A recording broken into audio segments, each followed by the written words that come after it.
நான் freelancing start பண்ணி கிட்டத்தட்ட 6 மந்த் ஆகுது.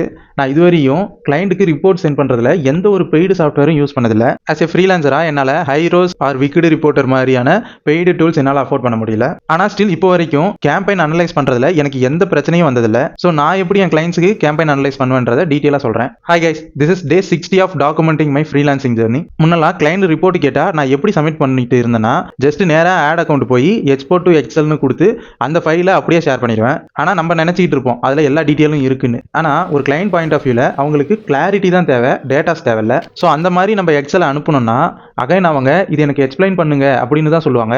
ஓகே அண்டர்ஸ்டாண்ட் அப்படின்னு சொல்ல மாட்டாங்க. ஏன்னா கிளைண்ட்டுக்கு தேவை சேல்ஸ் நடந்து இருக்கா இல்லையா அப்படின்றது மட்டும்தான். அதுக்கு நான் சிம்பிளாக ஒரு கூகுள் ஷீட் ட்ராக்கர் மட்டும் ப்ரிப்பேர் பண்ணிடுவேன். அதில் ஈஸியாக கிளைண்ட்டுக்கு புரியுற மாதிரி எவ்வளோ நாள் கேம்பெயின் ரன் பண்ணியிருக்கோம், எவ்வளோ சேல்ஸ் நடந்திருக்கு, எவ்வளோ இன்வெஸ்ட் பண்ணியிருக்கோம், என்ன கேம்பெயினில் ப்ராப்ளம் இருக்கு அப்படின்றத மட்டும் ட்ராக் பண்ணுற மாதிரி ப்ரிப்பேர் பண்ணிடுவேன். இந்த ட்ராக்கரில் ஒரு ஓவரால் 1 மந்த் கழிச்சு பார்த்தீங்கன்னா எந்த கேம்பெயின் நல்லா பெர்ஃபார்ம் ஆகுது, எந்த கிரியேட்டிவ் ஒர்க் ஆகுதுன்னு எல்லாமே கிளைண்ட்டுக்கு புரியுற மாதிரி ட்ராக் பண்ணிக்கலாம். இந்த எக்ஸல்ல நான் எப்படி என்னோட கிளைண்ட்டுக்கு பர்ஃபார்மன்ஸ் ட்ராக்கர் கிளைண்ட்டுக்கு சென்ட் பண்ணுவேன் அப்படின்ற டெம்ப்ளேட்டை கொடுத்துருக்கேன். அது வேணும்னா நம்மளை ஃபாலோ பண்ணிட்டு கமெண்ட்ல கேம்பெயின் ட்ராக்கர்னு டைப் பண்ணுங்க. நானே உங்களுக்கு பர்சனலாக சென்ட். தேங்க்யூ.